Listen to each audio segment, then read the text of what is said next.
22 seriously weird things that only exist in Japan.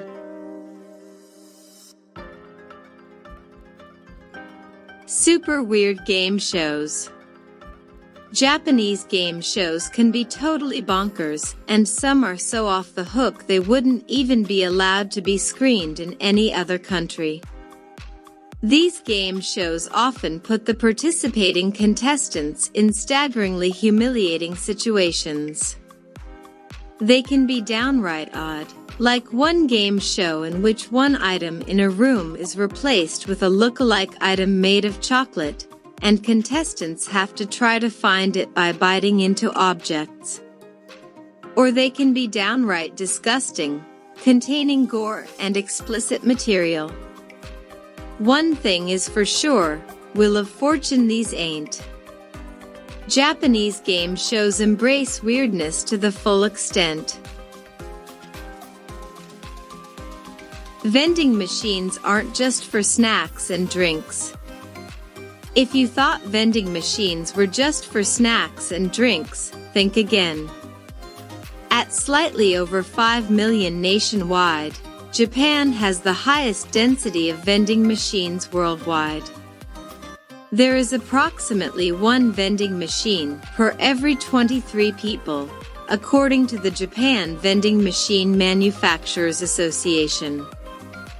One reason cited for this is a combination of high population density and high real estate prices, which has meant that Japanese people don't have a lot of room to store consumer goods, and Japanese companies would rather stick a vending machine on a street than open up a retail store. Machines in the country sell everything from sushi socks, bottled flying fish, surgical masks, and canned carrots to used underwear.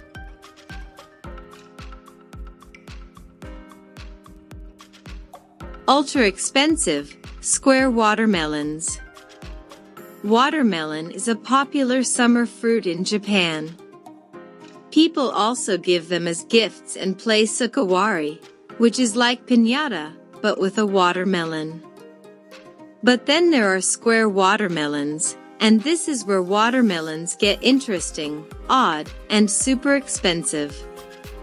Square watermelons were first designed to fit more compactly in fridges and to be cut more easily, but they've since become decorative items that can cost as much as $160. And Japanese farmers didn't stop at square shapes either. Other shapes include love hearts and triangles, which are grown in special containers or holds, and take years of practice to get their shape right. Creepy or curious? The Rent-A-Cuddle Cafe. The first cuddle cafes opened in Tokyo in 2012. Called Swanya, literally sleep together shop, they allow male customers to sleep next to a woman for a fee. Strictly no funny business allowed. Admission alone will set you back about $25. Options start with a 20-minute nap and range up to 10 hours, or a very full night's rest.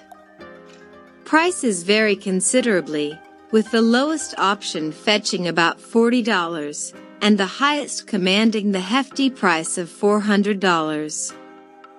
In addition to napping, customers can order services ranging from girl pats customer on the back to stroking the girl's hair for 3 minutes. Creepy or curious, you decide. The most elaborate toilets in the world.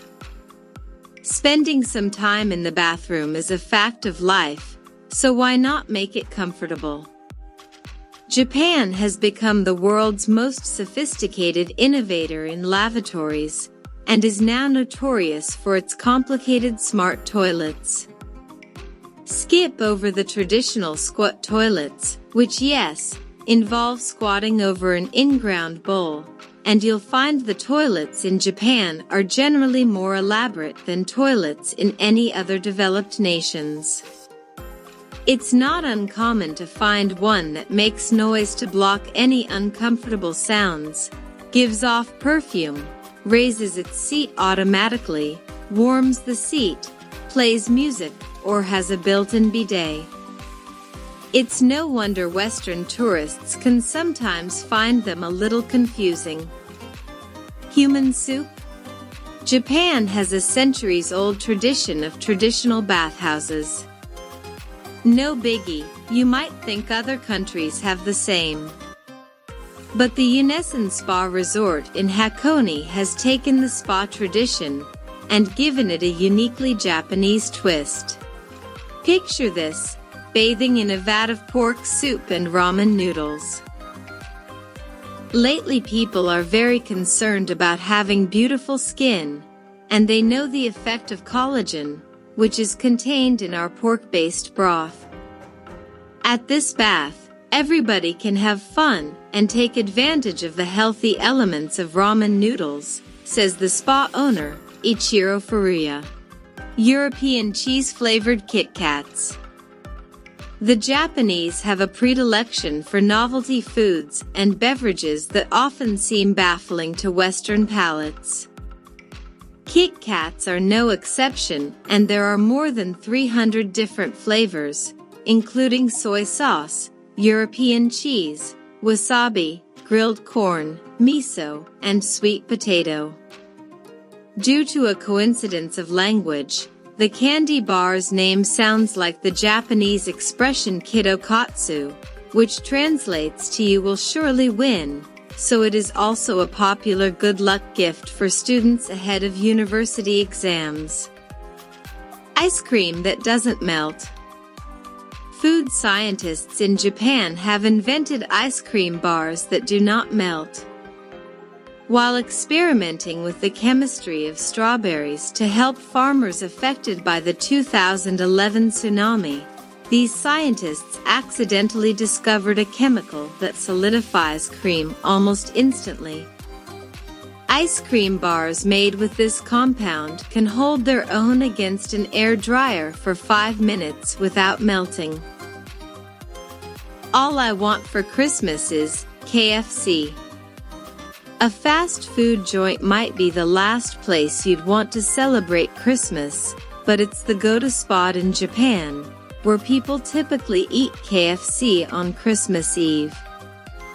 The tradition apparently started in the 1970s, when the manager of the country's first KFC overheard foreigners saying they missed having turkey, a meat that's hard to find in Japan on Christmas.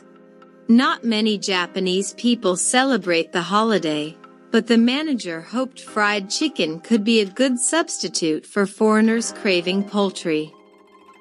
Good marketing helped the tradition stick, and now it's so popular, you might need to order your KFC Christmas dinner weeks in advance, or risk spending hours waiting in line for it.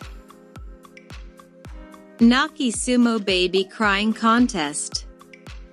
Usually getting a baby to stop crying is the hardest part of any parent's day, but during the Nai Sumo Baby Crying Festival, parents will hand over their little ones to sumo wrestlers in the very hope they'll see tears. The traditional festival takes place at the Sensoji Temple in Tokyo, where sumo wrestlers take the stage and hold up the participating babies and try to get them to start bellowing. The origins of the bizarre practice date back hundreds of years, and behind it is the belief that somehow the piercing wails work to drive off nearby demons that would otherwise bring you to harm. Among the techniques used to make the babies cry include putting on a scary mask to freak them out, and the old standby of just yelling into their little faces. But it's all worth it, apparently, because the best crier is ensured a long, healthy life. Godzilla is an official citizen of Japan. Tokyo's Shinjuku ward has a population density of about 17,000 people per square kilometer, but in 2015 it granted citizenship to its biggest resident yet, who only goes by one name, Godzilla. His citizenship also came with a job offer. Godzilla became the tourism ambassador for the Shinjuku Ward, which is the least he can do considering he has destroyed the region in 3 of his films. The reason cited for Godzilla's special residency, promoting the entertainment of and watching over the Kabukicho neighborhood, and drawing visitors from around the globe. Godzilla is a character that is the pride of Japan, Shinjuku Ward Mayor Kenichi Yoshizumi said at a special ceremony to mark the occasion. That boy has come a long way. Sleeping on the job is a sign of commitment. In most countries, being caught napping on the job is not a good look. In Japan, however, it is totally acceptable because it is a sign of working hard, not indolence. Some companies even allow employees to take 30-minute siestas anytime between 1 p.m. and 4 p.m., and it's so accepted it even has its own name. This practice is called a namuri and, because it is valued as a sign of commitment, sleeping at train stations, in class, or in the office, is a much more common sight than in America or Europe. Crooked teeth are a fashion statement. Anyone who has battled through the stigma of wearing braces, or any parent who has shelled out thousands for orthodonture, will understand the ends people in Western countries will go for straight, perfect teeth. In Japan, however, there is a growing trend among young women for yiba, literally double tooth, caps on the canines, which lends their smile a kind of crowded, crooked appearance.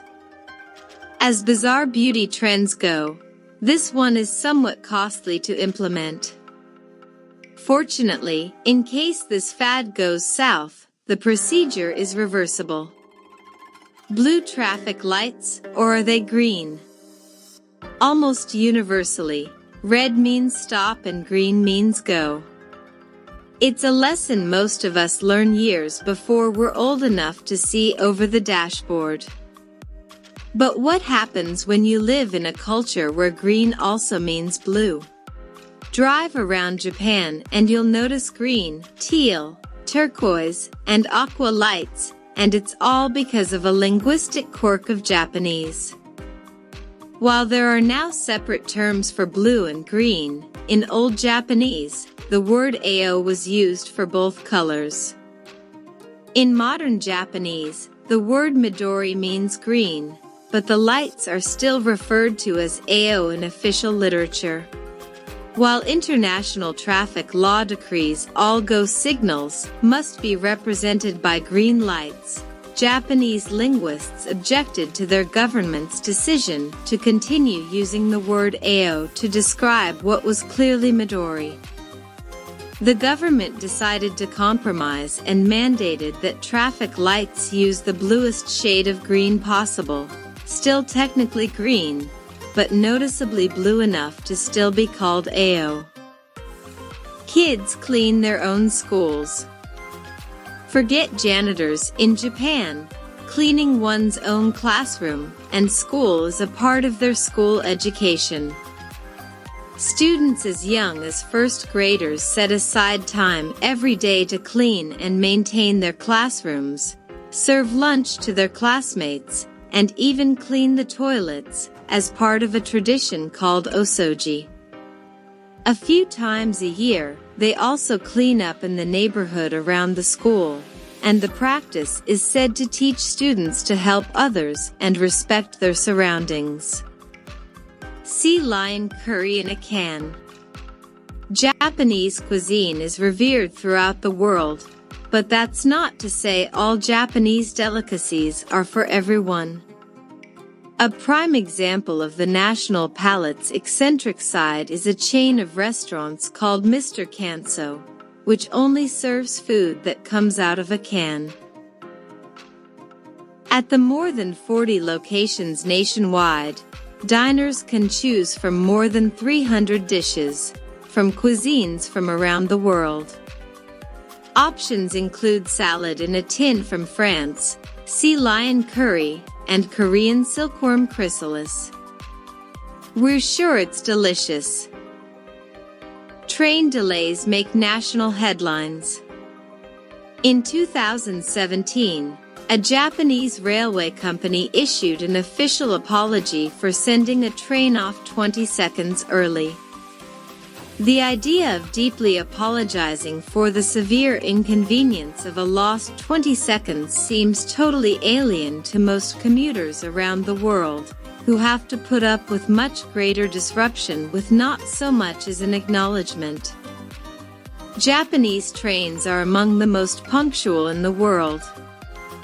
The average delay on the Tokaido Shinkansen, the most heavily traveled high-speed rail line in the world, is about half a minute. In fact, trains are expected to be so punctual that if a train is 5 minutes late, the railway company may issue official delay certificates to provide proof for employers and appointments. If a train is delayed for an hour or more, it may make the newspaper. Rabbit Island, a holiday resort for bunnies. As islands that are occupied by wild animals go, Okinoshima, better known as Usagajima, or Rabbit Island, is probably the cutest and attracts thousands of travelers every year. Okinoshima, which is situated in the East Sea/Inland Sea of Japan, is inhabited by hundreds of wild rabbits that roam the forests and paths, chase tourists, appear in viral videos, and just generally lounge around. The bunnies are so friendly they'll even jump up into your lap, and they provide a much-needed counterbalance to the island's otherwise dark history, as the production site for Japan's chemical weapons during the Second World War. Japan's hikikomori hermits.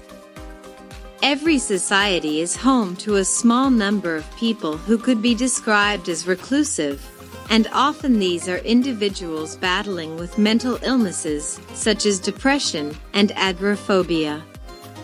In Japan, however, this past decade has witnessed a new phenomenon, the hikikomori, a term used to describe more than 500,000 Japanese, 80% male, who withdraw from all social ties, work, school, friends, hobbies, and lock themselves in their bedrooms, often whittling away their time on the internet, playing video games, or watching TV. Japan's hikikomori hermits are decidedly young, and these mostly disaffected teenagers and 20-somethings are being dubbed as the missing million. Psychologists have cited a downturn in Japan's economy, compounded by the centuries-long sense of shame or failure embedded within Japan's collectivist culture, as the cause. Kawaii culture and a love of all things cute. Everyone loves cute things, right? Well, Japan takes its love of cuteness to the next level, and it's a well-established and very prevalent part of the culture. The word kawaii is derived from a phrase that means a radiant face, which refers to the blushing of an embarrassed person. Over time, the meaning mutated to the modern cute, while the way it's written in the Japanese alphabet literally means able to be loved. No place on earth appreciates cuteness like this country does. Just think Hello Kitty, Nintendo, and Harajuku. From adorable mascots and warning signs to pop culture icons and advertisements, kawaiiness is one of the most prized attributes a thing can have. Tipping is an insult. If you live in the States or in Europe, you probably can't imagine going out to eat and not leaving a tip. That's just rude, right? But in Japan, you're being rude if you do leave a tip. The general consensus in Japan is if you're paying for good service, why should you pay extra? Many Japanese believe that good service should be the standard, and if you attempt to leave a tip, it may well be refused. A good rule of thumb is not to tip in a restaurant, no matter how odd it may seem to you. Just be polite and thank your server for their service. Hotel staff also don't expect a tip, but some staff that work for tourist companies are accustomed to receiving tips, so may be grateful to receive a small gratuity. Just be sure to be discreet and place the money in an envelope. Where the streets have no name. Most Japanese streets don't have names. The system used for postal addresses is complex and idiosyncratic, starting with the prefecture, kind of like a state, then the city or municipality, the district, and then the block or the land number. The spaces in between streets are named and some house numbers are given numbers according to when they were built, but apart from in Kyoto and some Hokkaido cities, most Japanese streets are nameless. Does that clear it up?